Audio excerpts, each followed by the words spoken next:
네, 오늘 우리에게 주신 하나님의 말씀 함께 받들었겠습니다. 하나님의 말씀 사도행전 제17장 28절에서 31절까지 말씀입니다. 자, 사도행전 신약성경 사도행전 제17장 28절에서 31절까지의 말씀을 받들었겠습니다. 여러분 찾으신 분들은 자기의 성경을 들고 자리에서 일어서 주시기 바랍니다.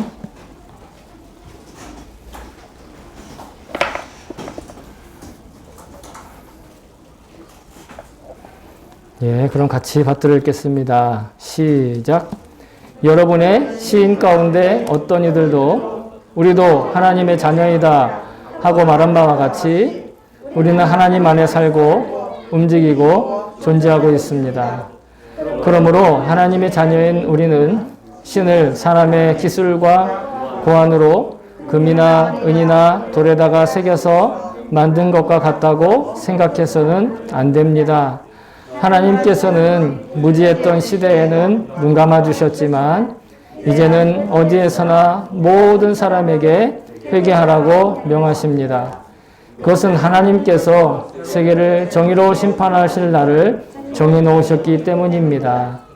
하나님께서는 자기가 정하신 사람을 내세워서 심판하실 터인데 그를 죽은 사람들 가운데서 살리심으로 모든 사람에게 확신을 주셨습니다. 아멘. 네, 주님 말씀입니다. 자, 모두 자리에 앉아주시기 바랍니다. 이 시간 제가 설교를 위해서 잠깐 기도하겠습니다. 주님께 부탁드리는 기도합니다. 좋으신 하나님, 이 시간 온전히 주님만 바라봅니다. 주님께만 귀를 기울입니다. 주님께만 우리의 마음을 엽니다. 우리 한 사람 한 사람 주님께서 주의 마음을 가득 채워주셔서 온전히 주의 말씀을 들을 수 있게 하여 주시옵소서. 인간의 말소리에 울림으로 나에게 다가오지만 내 육신에, 내 영혼에, 내 마음에 하나님 나라에 하나님의 말씀의 울림으로 가득 채워 주시옵소서. 감사드리며 예수님의 이름으로 기도합니다. 아멘. 할렐루야. 네, 지난 한 주간도 우리를 보살피신 주님을 찬양합니다. 주님께서 우리 일상의 모든 것들을 다 하나하나 손수 어루만져 주시고 지켜주시고 인도해 주셔서 우리가 이렇게 예배할 수 있습니다. 그 놀라우신 사랑을 감사와 찬양으로 고백합니다. 우리가 정말 하나님 은혜로 산다라고 말할 수 있는 것 자체가 여러분 이미 우리는 천국의 삶을 살고 있는 줄로 믿습니다. 사람들은 자기가 생각하는 천국들이 다 다르기 때문에 이것이 천국이다 저것이 천국이다 얘기하는데 전부 다 다릅니다. 그런데 하나님의 마음을 헤아리고 그것에 감사하고 반응하는 것은 곧 하나님의 통치를 받는 것이고 하나님의 통치를 받는 곳이 그 어느 곳이든 그곳이 바로 하나님 나라고 천국이 되는 줄로 믿습니다. 그리고 뿐만 아니라 하나님께서는 우리의 현실적인 부족함, 현실적인 어려움 이런 모든 것들도 다 채워주신다고 약속하신 분인 줄로 믿습니다. 그래서 우리는 더더욱 주님과의 동행, 주님과의 행복한 삶이 설레이고 감동스럽고 감격스러운 줄로 믿습니다. 오늘 예배를 통해서도 다시 한번 그 감동이, 다시 한번 그 은혜가 저와 여러분들의 마음을 채울 수 있기를 주의 이름으로 축복합니다. 자, 오늘 우리가 함께 봉독했던 구절은 바울이 아레오바고에 있는 광장에서 그리스 아테네 사람들에게 연설하던 그 마지막 후반부입니다. 지난주에 함께 나누었던 전반부의 핵심 내용은 하나님께서는 그들은 비록 이름을 알지 못하는 신이라고 하면서 자기들이 혹시 알지 못해 섬기지 못해 불운하게 될 것을 두려워하는 마음으로 그렇게 알지 못하는 신에 대해서까지도 이렇게 신경을 쓰던 그런 사람들이지만 하나님은 그러한 뭔가를 받아서 그것들로 인해서 해주고 안 해주고를 결정하는 그런 우상들과 다른 창조주 하나님이시며 그 창조주 하나님의 존재를 이미 우리 하나님의 형상인 사람들이 드러내고 나타내고 있다. 이렇게 얘기를 하는 것으로 말문을 열었습니다. 지금 하나님의 형상인 인간들이 바로 하나님이 살아계시다는 증거라는 거예요. 아멘. 사람들은 자기가 사람이니까 그냥 너무도 자연스럽게 생각하고 그냥 사람으로 사는 걸 너무 당연시 여기지만 실제로 우리가 하나님을 의식할 수 있고 하나님에 대해서 생각할 수 있고 하나님을 예배할 수 있다는 이 자체가 사실은 놀라운 기적이라는 것이죠. 이 세상 그 어떤 피조물 중에 자기가 자원하여 하나님을 섬기는 피조물은 인간밖에 없어요. 인간은 동물이 아닙니다. 그것이 바로 하나님이 지금 살아계시다는 증거라는 거예요.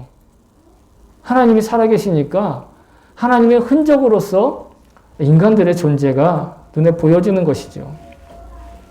그리고 오늘 함께 읽었던 28절에 보면 그것이 단지 성경에서만 이야기하고 있는 것이 아니라 당시 그리스의 시인들 가운데서도 그런 하나님이라고는 말은 못하지만 창조주에 대해서 창조하는 그 신에 대해서 기록을 하고 시로 고백을 했던 것들을 이야기를 하면서 이 성경이 말하는 창조신앙과 또 그리스인들의 이 지적인 영역에 관한 공통점이 있음을 지금 그것을 모티브로 해서 말을 하고 있습니다. 여러분, 성경은 이미 많은 사람들이, 거의 대부분 사람들이 생각하는 것과 철학과 지식과 또 이런 지혜들이 주장하고 있는 것들을 이미 성경이 기록해 놓고 계십니다. 그래서 인류 역사 안에 이 상식이라고 나타나고 사람들이 옳다라고 생각하는 윤리와 도덕, 이러한 사상들, 성경도 이미 그것을 우리에게 말해주고 있는 것이에요. 성경이 그것의 이 결과물이 아니라 성경이 이미 그것을 우리에게 전해주고 있다는 것이죠. 그거 어떻게 하나하나 다 예를 들면 차고 넘쳐서 시간이 부족할 정도인데 여러분 잠언서를 매일 한 장씩 읽어보시기 바랍니다. 구약 성경에 잠언이라고 했는데 총 31장이 되어 있습니다. 그래서 30일이 되어 있는 달에는 제일 마지막 장을 한 번만 더 읽으면 잠언은 한 달에 한 번 꼬박꼬박 읽을 수 있는 책입니다. 물론 2월 달에는 마지막 날에 좀 많이 읽어야겠네요. 28, 29, 30, 31이. 네. 그 잠언을 그래서 읽어보면 정말로 하나님의 말씀과 가르침이 그야말로 실로 얼마나 도덕적이고 윤리적이고 인류 보편적인 건전한 상식으로 가득 차 있고 가르쳐 주시는지를 분명히 알 수 있다라는 거예요. 성경은 우리 일상에, 우리 삶에 동떨어져 있는 무슨 뜬구름 잡는 그런 종교를 이야기하는 것이 아니라 우리의 현실에 대해서 아주 구체적이고 명확하고 뚜렷하게 가르쳐주고 계신다라는 거예요. 그래서 바울은 그 이방인들이, 그 그리스도인들이 아직 그 존재를 인식하지 못함으로 그저 이름을 알 수 없는 어떤 존재, 이렇게 표현했던 그분이 바로 하나님이시다. 너희들이 인식하지 못했던 분을 내가 이제 너희에게 인식하게 해주겠다. 그리고 연설을 시작하고 오늘까지 연설을 이어가고 있는 것이죠. 자, 그 하나님이시고 우리가 그 자손이다. 그런 표현을 쓰고 있는데 여러분 여기서 보면 우리가 신들의 자녀들이다 라고 시에 썼다라고 오늘 성경은 기록하고 있는데 정확하게 원어로 번역을 해보면 그러므로 우리가 그 자손이다. 그러므로 우리가 그 게노스다. 게노스라는 말이 자손이란 뜻이에요. 후손. 과학, 여러분, 유전자 그 지도니 얘기하면서 게놈 지도니, 지놈 지도니 이런 얘기 하잖아요? 거기서 말하는 게놈이 바로 게노스. 후손이란 뜻이에요. 그 그리스어입니다. 그런데 정확하게 신을 뜻하는 네오스라는 말이 또 있어요. 게오스가 아니라 데오스. 이 네오스라고 하는 말은 정확하게 표현되어 있지 않고 그저 얼버무려서 그의 자손이다. 이렇게 얘기를 하고 있어요. 그러니까 그리스도인들이 하나님의 존재를 명확하게는 인지하지 못하고 있었던 것이죠. 그래서 바울이 그들이 뭉뚱그려 이야기하고 있는 이름을 알 수 없는 그 존재가 바로 네오스라고 하는 하나님이시다 라고 명확하게 기록을 하고 있어요. 그래서 우리는 네오스이신 하나님, 창조주이신 하나님의 그 게노스다, 자손이다 라고 29절에 우리는 하나님의 자녀들이다 이렇게 이야기를 하고 있는 것입니다. 이 한글로 번역이 되고 영어로 번역이 되었기 때문에 구별이 좀 어렵긴 하지만 원어를 보면 명확하게 알 수가 있어요. 그리스인들의 시인들은 그 신을 얼렁뚱땅 얼버무려서 표현하지만 바울은 명확한 단어를 가지고 하나님을 표현하고 고백하고 있는 거예요. 여러분, 신약 성경에 예수님의 족보, 예수님의 계보가 두 군데 나옵니다. 한 군데가 어디냐면 마태복음 1장이고요. 또 한 군데가 누가복음 3장이에요. 마태복음 1장, 누가복음 3장. 그런데 마태복음 1장에서는요. 하나님으로 그 아브라함의 자손이라고 해서 아브라함부터 시작을 합니다. 그래서 후대로 내려와요. 보통 족보가 그렇게 돼 있죠. 조상이 먼저 적혀져 있고 그리고 후손들이 적혀져 있어요. 그런데 누가복음 3장에 보면 거꾸로 적혀져 있습니다. 자손부터 시작해서 그 윗대가 누구고 그 아버지가 누구고 그 아버지가 누구고 이렇게 고백이 되어서 그 끝에 뭐라고 고백이 되어 있냐면 누가복음 3장 38절에 보세요. 그 위는 에노스요. 그 위는 셋이요. 그 위는 아담이요. 여기가 중요합니다. 그 위는 하나님이시니라. 아멘. 여러분 분명히 하나님은 창조주 하나님이신데 누가복음은 뭐라고 고백을 하냐면 하나님이 아담의 아버지라는 거예요. 아멘. 하나님의 아담의 아버지. 여기서 그 위는 에노스고 그 위는 셋이고 그 위는 아담이라고 얘기하는 건 그 아버지란 뜻이에요. 그 아버지. 거꾸로 얘기하면 아담의 아들은 셋이고 셋의 아들은 에노스. 그리고 아들들이 또 있겠죠? 그런데 그 아담의 아버지가 하나님이라는 거예요. 하나님이 아담을 낳았다라고 말씀하시는 거예요. 그렇게 고백을 하고 있다라는 거예요.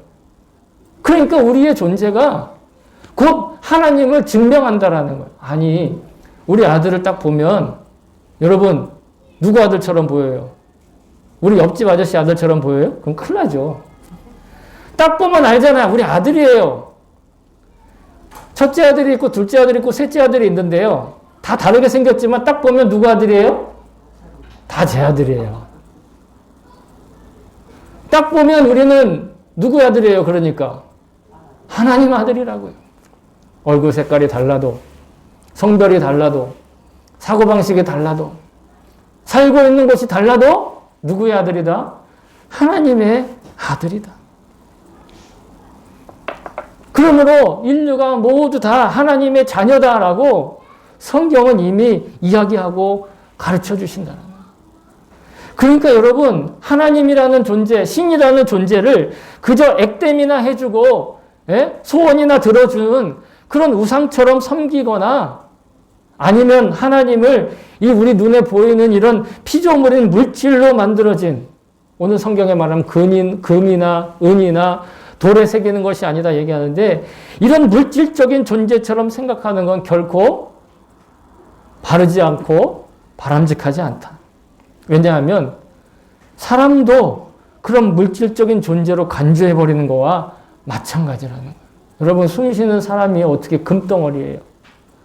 예? 예전에 그리스 신화에 보면 마이다스라는 왕이 나오는데 그 왕은 건들면 금이 되네.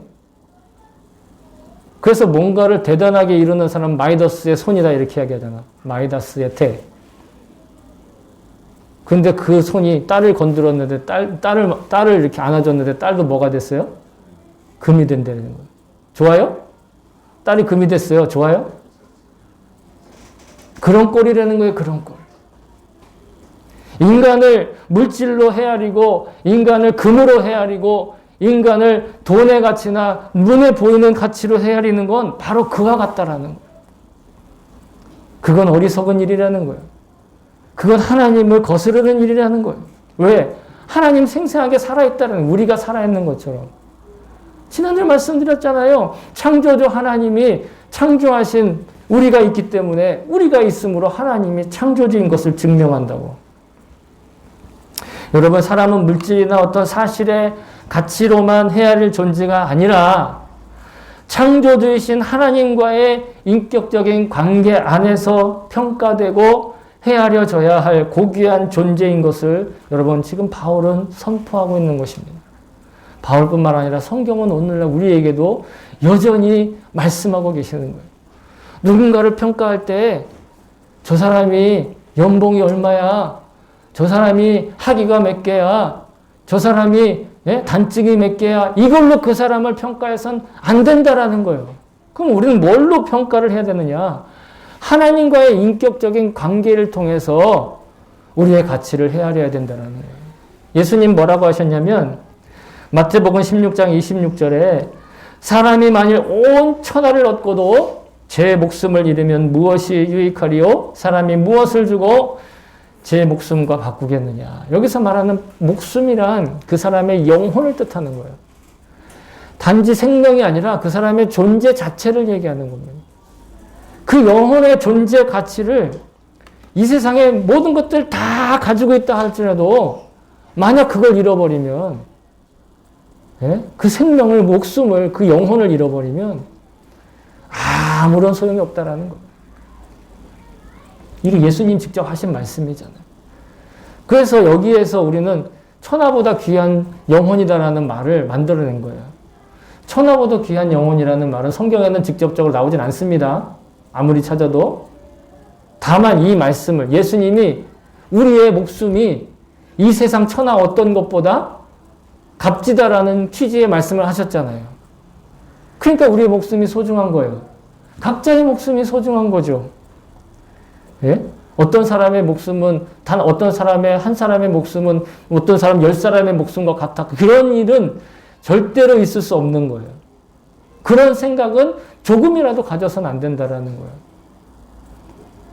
여러분, 이 세상 모든 재물과 능력과 심지어는 재미와 즐거움을 얻어도 목숨, 즉 영혼의 존재 가치를 잃어버리면 우리는 아무런 소용이 없다라는 것입니다. 우리의 가치를, 우리 인생의 가치를 금이나 은이나 보석과 같은 그런 돌에 비교하거나 아니면 거기에다 새겨 넣을 것으로 여겨서는 안 된다라는 것입니다. 오직 우리의 가치는 하나님과의 인격적인 관계에서 헤아려야 한다라는 것을 다시 한번 말씀드립니다. 그런데 하나님과의 관계를 우리가 어떻게 헤아릴 수 있어요? 그 어떤 기준으로 하나님과의 관계가 좋은지 안 좋은지 알 수 있죠? 저는 감히 간단한 기준 한 가지를 말씀드리는데 그것은 바로 예배와 말씀과 기도하는 일이에요. 이것밖에 하나님과의 관계를 설명하고 그것을 헤아릴 수 있는 기준은 없어요, 사실은. 하나님을 사랑하면 사랑한다면 예배할수록 예배하는 일과 말씀 먹고 마시는 일과 기도하는 일에 자기 일상생활의 우선순위를 두게 되어 있어요. 하나님 사랑하는데. 물론 그렇다고 해서 제가 어떤 기독교의 종교인다운 종교인이 되는 게 하나님과의 관계가 깊다라고 얘기하는 건 아니에요. 핵심은 뭐냐? 우리의 일상 가운데 주님을 바라보며 주님과 동행하는 일상생활과 인생의 태도가 곧 우리가 하나님과의 인격적인 관계의 기초가 된다는 거예요. 그 기초 위에 하나님과의 관계는 깊어지는 것이고 넓어지는 것이고 확장되는 것이고 자라나는 거예요. 그 외에 다른 것으로는 하나님과의 관계를 우리가 헤아릴 수가 없어요. 아무리 유명한 사람이라도 아무런 훌륭한 무슨 누구와 잘 안다고 하더라도 정말 하나님과의 관계가 각별한지는 그 사람이 얼마나 주님과 동행하느냐, 얼마나 주님을 바라보느냐. 여러분, 이러한 진리를 기본으로 지금 바울은 회개하기를 요청하고 있습니다. 우리의 가치가 하나님과의 관계와 하나님과 인격적인 관계로 해서 우리의 가치를 헤아려야 되고 그렇기 때문에 그렇게 하지 못한 것에 대한 회개를 요청하고 있어요. 30절에 보시면 이제는 모든 사람들이 이 모든 사람 안에는 유대인들도 포함되어 있고 이방인도 포함되어 있는 거예요. 사람이라고 하는 존재 모든 사람들에게 회개의 메시지와 명령이 내려지는 거예요. 근데 여러분 회개가 뭘까요? 회개는요. 간단히 얘기해서 몸을 돌이키는 거예요. 자기의 자세를 돌이키는 것을 얘기하는 겁니다. 정반대로. 360도 도는 게 아니라 180도 도는 거예요. 360도 돌면 어떻게 돼요? 뭘 어떻게 돼요? 그 자리지.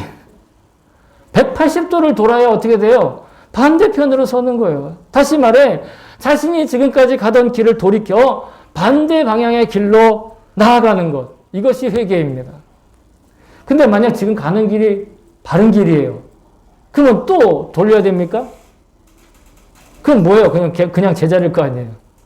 어제 가던 길을 돌이키고 오늘 또 가던 길을 돌이키면 계속 왔다 갔다. 그게 회개가 아니라 내가 바른 길을 가고 있다면 그 바른 길은 잘 지켜나가는 것, 그것도 회개입니다. 회개라고 해서 꼭 자기의 태도와 자기의 입장을 번복하고 바꾸고 계속 돌이켜면 그것이 회개가 아니라 바른 길을 향해서 끊임없이 조정하는 거예요. 영국의 극작가이며 변증가인 나니아 연대기를 쓴 C.S. 루이스라고 하는 작가가 이렇게 얘기를 했습니다. 지옥으로 가는 길은 결코 벼랑길이 아니다. 지옥으로 향하는 길은 밋밋한 내리막길이다. 사람들은 그 길을 기분 좋게 걸어간다. 밋밋한 내리막길은요, 힘주지 않고도 얼마든지 갈 수 있어요. 오히려 힘든 길은 가파른 벼랑길이 아니라 밋밋한 오르막길이에요. 여러분, 지옥으로 가는 길이 밋밋한 내리막길이라고 한다면 천국으로 가는 길은 어떻겠어요? 밋밋한 오르막길이에요. 사람들은 그 길을 어렵고 힘들게 여기고 버거워하고 있죠. 예수님은 이렇게 말씀하셨어요. 생명으로 인도하는 문은 좁고 길이 협착하여 찾는 이가 적음이라. 생명으로 인도하는 길에 연결되어 있는 문은 좁고 그 길은 협소하다라는 거예요. 바른 길을 가는데 우리 마음 가운데 부담과 거리낌이 생기는 그 길이 바로 그 바른 길의 방향이라는 거예요.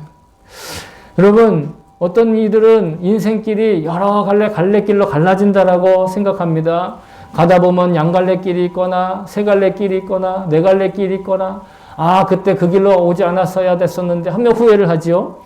근데 여러분, 저는 조금 다른 비유를 여러분들과 함께 나누고 싶습니다. 뭐냐면 우리에게는요, 여러 갈래 길이 없고 단 한 갈래의 길만 있는 거예요. 아니, 단 한 줄기의 길만 있는 거예요. 다만 우리가 그 길에 내리막길로 가고 있느냐 아니면 오르막길로 가는 방향으로 가고 있느냐만 다른 거예요. 아니, 근데 목사님, 계속 수많은 기회들이 열리지 않습니까? 다른 길이 열리지 않습니까? 다른 길을 걸을 수 있지 않습니까? 아니요. 그렇게 열려지는 기회들은 뭐냐면 하늘에서 떨어지는 선물 상자예요. 그 선물 상자는 어떤 선물 상자는 좋은 선물이 들어있고 어떤 선물 상자는 유혹이 들어있어요. 이것은 천국으로 가는 길이든 즉 생명으로 가는 길이든 아니면 멸망으로 가는 길이든 똑같아요. 하나님의 천사들이 좋은 기회를 주실 때가 있고 악마의 귀신들이 우리에게 유혹의 상자를 던져줄 수가 있어요. 선물 상자로 가장한 유혹의 상자, 미혹의 상자가 있을 수 있는 거예요. 어떤 길을 가더라도, 천국길로 가더라도, 멸망길로 가더라도 상관없어요. 다만 우리가 그러면 천국길에서 어떻게 해야 되느냐? 자신을 지켜나가는 거예요.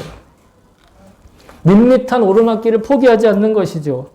예수님의 친동생이었던 유다는 우리에게 이렇게 말씀하십니다. 하나님의 사랑 안에서 자신을 지키며 영생에 이르도록 우리 주 예수 그리스도의 긍휼을 기다리라. 영생을 향해서 나아가는데 자기를 지켜나가는 거예요. 어떤 자기를 지킵니까? 그 밋밋한 오르막길을 걸어가는 자기를 지켜나가는 거예요. 힘들고 어려울 수 있죠. 지겨울 수 있습니다. 무료할 수 있어요. 이게 무슨 나에게 유익이 될까? 회의가 될 때도 있어요. 막 사탄의 유혹의 상자들이 막 떨어져 있습니다. 그때 사도 바울이 우리에게 이렇게 용기를 줍니다. 우리가 선을 행하되 낙심하지 말지니 포기하지 아니하면 때가 이름에 거두리라. 포기하지 않는 거예요. 그 길을 걸어가는 걸 포기하지 않는 거예요. 그 밋밋한 오르막길을 하루에 한 걸음씩 하루에 하루만큼 걸어가는 길을 절대로 포기하지 않고 끝까지 걸어가는 거예요. 여러분, 앞서 말씀드린 대로 회개란 단지 자신의 입장을 번복하는 것을 말하는 게 아니에요. 바른 방향으로 나아가려는 그 의지를 계속해서 지켜나가는 거예요.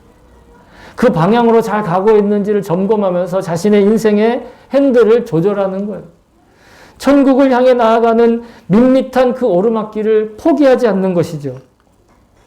지옥과 패망으로 가는 기분 좋은 밋밋한 내리막길로 가려는 그 유혹, 그 미혹, 싸우려는 마음을 포기하지 않는 것입니다. 저와 여러분이 이 길에 승리하기를 주의 이름으로 축복합니다.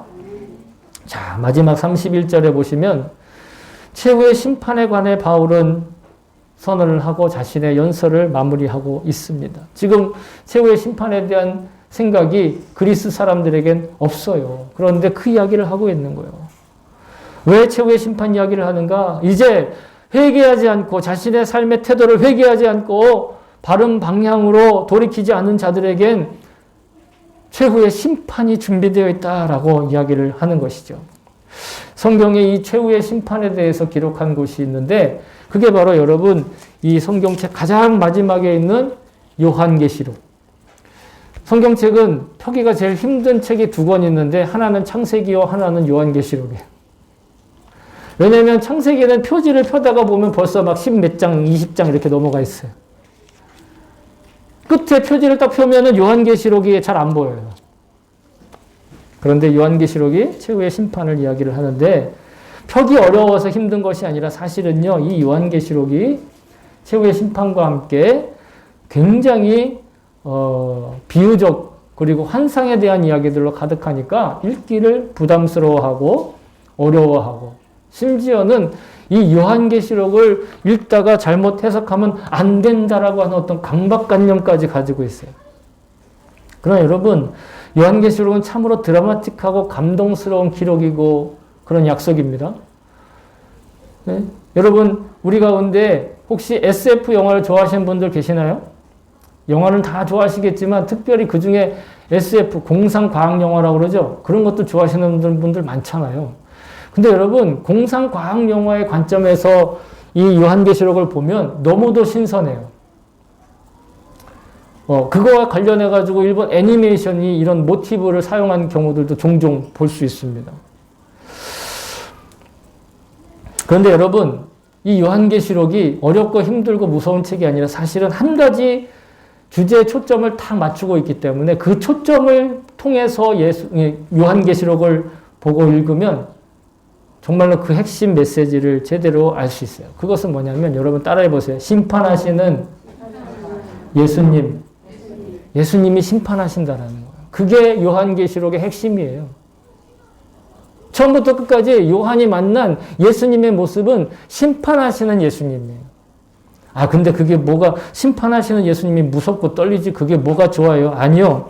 심판하시는 예수님이라고 하면 어떤 것을 심판하시느냐? 여러분, 성도인 우리를 위해서 심판하시는데 이 세상 마귀의 놀이터인 이 세상을 심판하시는 예수님이 그 요한계시록의 핵심 포인트라는 거예요. 성도들을 심판하시는 것이 아니라 이 마귀의 놀이터인 이 세상을 심판하신다라는 거예요. 그게 요한계시록의 주된 내용입니다. 어렵다고 여기는 건 이 표현들이 매우 예스럽고 환상 쪽에 본 것이기 때문에 어려울 수 있어요. 그러나 아까 말씀드린 대로 예수님이 심판하시는 예수님이다. 세상의 악한 것들을 심판하시는 예수님이다 하는 비유로 그 초점으로 무게중심을 맞추고 읽으면 우리에겐 너무도 감동스럽고 감격스럽고 감사가 넘치고 짜릿함이 혹시 여러분 억울한 고소와 무고를 당해보신 적이 있으신가요? 누명을 쓰거나 아니면 거짓으로 고소당해서 손해를 보고 혹시 재판까지 가는 경우 있으신가 모르겠는데 물론 저도 그러한 경험은 없어요. 직접적으로. 그게 뭐 쉬운 경험은 아니죠. 인생에 한 번쯤 있을까 말까 한 경험인데 어떤 분들은 막 몇 번씩 있는 분들도 있고 하긴 하는데 어쨌든 간에 그런 만약에 내가 잘못이 없어요. 전혀 나는 이 뭡니까 명백하고 뭡니까 결백합니다. 그죠? 그렇다고 한다면 재판 날짜가 기다려질까요? 아니면 재판 날짜가 미뤄졌으면 좋겠을까요? 하루라도 빨리 재판이 열려서 나의 무고와 나의 결백과 나의 투명함을 밝히고 싶지 않겠습니까? 그게 최후의 심판이라는 거예요. 영적으로 그것이 우리의 최후 심판이라는 것이죠. 예? 그런 영적인 무고에 대한 재판을 하시는 것이 바로 예수님의 심판이라는 거예요. 앞서 말씀드린 그 밋밋한 오르막길 좁은 문을 통과해서 협소한 길에 닿아 있는 그 생명의 나라, 하나님의 나라를 이 땅에서 반드시 현실이 되게 하신다는데 그것을 믿고 있는 우리들을 그것은 거짓말이라 하고 그것은 잘못된 거라 하는 거짓으로 우리를 고소하는 그 사탄들, 이 사탄들이 아니죠. 그 사탄 마귀의 귀신들. 그래서 하나님은 우리의 이 현실적인 괴로움과 낙심과 문제와 질병과 이 사탄적인 모든 고통에서 해방되는 날을 하나님이 정해놓으셨다라는 거예요. 그게 오늘 31절의 말씀이에요. 바로 정의로 심판하실 날입니다. 정의로 심판하신다. 계시록 20장 12절에 보면 마지막 심판 때의 모습이 환상 가운데 요한에게 보여졌어요. 또 내가 보니 죽은 자들이 큰 자나 작은 자나 그 보좌 앞에 서 있는데 책들이 펴 있고 또 다른 책이 펴졌으니 곧 생명책이라. 책들이 펴져 있고 또 다른 한 권의 책이 또 있는 거예요. 그 한 권의 책이 바로 생명책이고 이 생명책에 이름이 기록된 것이 바로 누구다? 바로 성도들이다라는 우리들이다라는 거예요. 죽은 자들이 자기 행위를 따라 책들에 기록된 대로 심판을 받는다. 우리는요, 우리의 행실대로 심판을 받는데 그 심판에서 그러니까 우리의 행실을 돌이켜보면 두렵고 떨리는 일이 있을 수 있을지 모르나 또 한 권의 책이 있다고 그랬잖아요. 생명책, 생명록, 우리의 이름이 기록되어 있는 그곳에 내 이름이 있으면 그 모든 잘못된 행실을 어떻게 예수 그리스도의 보혈의 피로 용서받는 거예요. 뭐 그렇다고 그걸 믿고 여전히 죄짓고 여전히 잘못된 길을 걸어라 이 뜻은 아닙니다. 이 사실을 알면 어떻게 되겠어요? 하루라도 더 빨리 그날이 오기를 바라면서 하루라도 더 자신을 지키려고 하지 않겠습니까? 여러분 계시록에는 오늘 사도행전 이 31장에 사용되는 심판, 즉 크리노라는 단어가 모두 9번 등장합니다. 근데 정의를 기준으로 심판하신다 이렇게 얘기했잖아요. 정의를 기준. 무엇이 정의일까요? 그 정의의 기준은 아까 요한계시록의 핵심 키워드가 뭐라고요? 초점이 뭐라고요? 심판하시는 예수님이라고 그랬잖아요. 그러니까 정의의 기준은 누구다? 예수님이세요. 예수 그리스도가 심판의 기준이라는 거예요. 오늘 본문에 하나님께서 정하신 사람이란 바로 예수님을 말하는 거예요. 근데 그냥 예수님이 아니라 부활하신 예수님. 여러분 예수님께서 부활하셨다 이렇게 얘기를 하잖아요. 근데 여러 가지 의미가 있어요. 다 말씀을 드리지 못하지만 제가 한 가지만 아주 대표적인 의미 한 가지만 말씀드리면 그것은 바로 부활하신 예수님은 죽음의 권세, 곧 사탄의 권세를 이기셨다라는 뜻이에요. 부활했다라는 게 그냥 죽은 사람이 다시 살아났다 이 뜻이 아니라 죽음의 권세, 사탄의 권세를 예수님이 이겼다라는 거. 그게 중요한 거예요. 여러분 예수님께서 이 땅에 오실 때 하나님께로부터 맡으신 여러 가지 사명들이 있었어요. 뭐 병자를 고치고 천국 복음을 전하고 여러 가지 있었죠. 그 중에 그 모든 것들을 가장 대표하는 한 사명을 요한이 편지로서 우리에게 남겼는데 요한일서 3장 8절에 보시면 이렇게 돼 있어요. 죄를 짓는 자는 마귀에 속하나니 마귀는 처음부터 범죄함이라 하나님의 아들이 나타나신 것은 마귀의 일을 멸하려 하심이라. 하나님이 이 땅에 나타나신 것, 하나님의 아들이 이 땅에 태어나시고 이 땅에 인간이 되신 것, 그 이유는 봐, 나 하나님이야. 야, 내가 이런 기적도 할 수 있어. 놀랬지? 야, 내가 너희들한테 이것도 줄 수 있어. 짠! 이러고 자랑하려고 나타나신 것이 아니라 뭐 때문에 나타나셨다고요? 마귀의 일을 멸하기 위하여. 그럼 마귀의 일이란 뭡니까? 마귀는요, 사탄 마귀는요, 속이는 자고 죽이는 자라고 그랬어요. 속인다고요. 우리를 속인다고요. 유혹해요. 미혹해요. 그래서 결국 우리를 죽게 만들어요. 네. 아이고 죽겠네, 아이고 죽겠네. 결국 죽잖아요. 그래서 마귀에 속한 자는 오로지 죽음의 열매만 맺는 거예요. 요한복음 8장 44절 예수님 이렇게 말씀하셨습니다. 너희는 너희 아비 마귀에게서 났으니 너희 아비의 욕심대로 너희도 행하고자 하느니라. 그는 처음부터 살인한 자요. 마귀가 처음부터 살인한 자예요. 왜? 인간으로부터 유혹해서 인간의 영생을 빼앗아 버렸잖아요. 하와가 뭘 먹었어요? 선악과를 먹으면서 결국 에덴에 쫓겨나가지고 영생하는 열매를 못 먹게 돼서 영생을 빼앗겼잖아요. 사단은 처음부터 살인자라는 거예요. 그리고 진리가 그 속에 없음. 누구에게 없어요? 사탄 안에 진리가 없어요. 진리에 서지 못하고 거짓을 말할 때마다 제 것으로 말하나니 이는 그가 거짓말쟁이요 거짓의 아비가 되었습니다. 사단이 하는 건 죽이고 속이고 빼앗는 것이. 사단의 졸개들인 귀신들도 우리를 죽이고 속이고 빼앗는 것이에요. 근데 예수님은 그 모든 것들을 어떻게 하신다? 멸하를 하신다. 따라서 여러분, 예수님께서 부활하셨다는 건 아까 말씀드린 대로 그저 죽은 사람이 살아나는 기적이 우리 종교에겐 있다. 자랑하려고 부활하신 게 아니라는 거예요. 자랑 삼아서 부활하신 게 아니라고요. 예수님께서 부활하셔서 그 부활하신 예수님의 능력으로 살인자이며 속이는 자인 마귀의 역사를 끝장내셨다. 예수님 부활하신 순간에 그것이 끝장났다라는 거예요. 그러니까 예수님이 마음 놓고 죽으실 수 있었던 거예요. 십자가에 달려서 제일 마지막에 뭐라고 하셨어요? 다 이루었다. 다 이루었다. 수배때가 나시도게라랬다. 뭐가 나시도게라랬다. 뭐가 이루어졌어요? 마귀의 사탄의 그 죽음의 권세가 끝장났다라는 거예요. 그게 부활의 의미입니다. 여러분, 그러므로 하나님께서 정하신 사람, 예수님으로 심판하신다는 건 뭡니까? 부활에 참여할 자와 그렇지 않은 자를 구별하신다는 뜻이에요. 부활에 속한 자와 부활에 속하지 않은 자를 구별하시는 것이 최후의 심판이라는 거예요. 부활에 참여한 자는 뭡니까? 바로 생명으로 가는 좁고 협착하고 밋밋한 그 오르막길의 방향에서 하루에 하루만큼 걸어가는 사람. 무료할지라도, 권태로울지라도, 이거 지금 내가 뭐 하는 거지? 하고 스스로 회의가 들지라도 포기하지 않고 한 걸음 나아가는 사람, 여러분, 그 사람이 부활에 속한 사람이에요.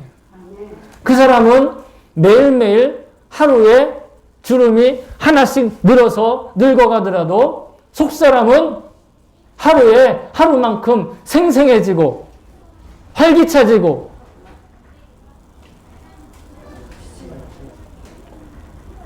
주님, 지진 멈출지어다. 나사렛 예수의 이름으로 명하노니 지진은 멈출지어다. 이미 멈췄는데 뭐. 여러분, 이 땅에 하나님의 형상으로 창조되고 태어난 모든 이들이 바로 이 부활하신 예수님의 이름으로 심판을 받고 생명에 속한 자로 최종적인 승인을 받을 자가 되기 위해 그렇기 위해서 회개하는 거예요. 단지 그냥 내가 이것도 잘못됐고 저것도 잘못됐고 내가 이렇게 살다 큰일 났는데 요 정도가 아니라 부활의 삶을 살겠다고 결단하고 그 삶으로 초점을 맞춰서 모든 것들을 결정하는 것이 바로 그게 회개입니다. 심판대 앞에 섰을 때 두렵지 않는 거예요. 지진이 막 오는데도 두렵지 않은, 여러분 두렵지 않았죠? 네. 순간적으로 어디로 도망가지 이러신 분은 아무도 안 계시죠? 우리는 그런 사람들이 아니잖아요. 여러분, 예수님의 부활은요, 자, 부활하려면 어떻게 해야 돼요? 먼저 죽어야 돼요. 근데 여러분, 죽으려면 어떻게 해야 돼요? 먼저 태어나야 돼요. 부활은 죽음을 전제로 하고 죽음은 탄생을 전제로 합니다. 오늘 우리가 대강절 셋째 주, 이 초를 3개 킨 거는 대강절 셋째 주를 의미하는데 이 셋째 주를 맞이해서 우리가 드리는 이 예배가 바로 죽음의 권세를 이기시고 부활하신 예수님이 이 땅에서의 공생애를 시작하는 데 있어서 첫 단추와 같은 날이라는 거예요. 첫 단추를 어떻게 해요? 탄생으로서 끼우시고, 두 번째 단추를 죽음으로서 끼우시고, 세 번째 단추를 부활로서 완성하시는 거예요. 그러려면 예수님이 이 땅에 인간으로 태어나시는 그 날이 필요한 거예요. 우리의 아버지가 되시는 그 하나님이 인간이 되시는 날. 저와 여러분이 이 지금처럼 연말 연시와 이 성탄이 함께 포함된 이 시기에 단지 들뜬 마음으로 아니면 혹은 재미나는 이벤트를 그 욕망하는 시간으로 낭비하거나 허비하지 않기를 소망합니다. 이미 우리와 함께 동행하시는 그 예수님을 더 자주 의식하고 더 생각하고 바라보는 연습으로 여러분 충성스러운 일상을 살아갈 수 있기를 또한 주의 이름으로 축복합니다. 자, 사랑하는 성도 여러분, 회개하는 삶이란 자신의 죄를 인식하고 주님께 용서를 구하며 돌이키는 삶이에요. 그리고 그렇게 하루에 하루만큼 생명을 향해 가는 인생의 그 밋밋한 오르막길을 주님의 손잡고 한 걸음씩 한 걸음씩 나아가는 인생인 것을 믿습니다. 내 손을 잡고 내 앞에 한 걸음씩 앞서가시는 주님을 바라봅시다. 주님과 동행하는 이 귀한 생명길을 절대로 포기하지 말고 여러분 끝까지 완주하실 수 있기를 바랍니다. 그래야 마침내 예수님께서 심판하시는 날이 두려움과 공포와 고통으로 떨리는 날이 아니라 기대와 소망과 흥분으로 학수고대하게 되는 그런 날로 믿어지시기를 주님의 이름으로 축복합니다. 아멘.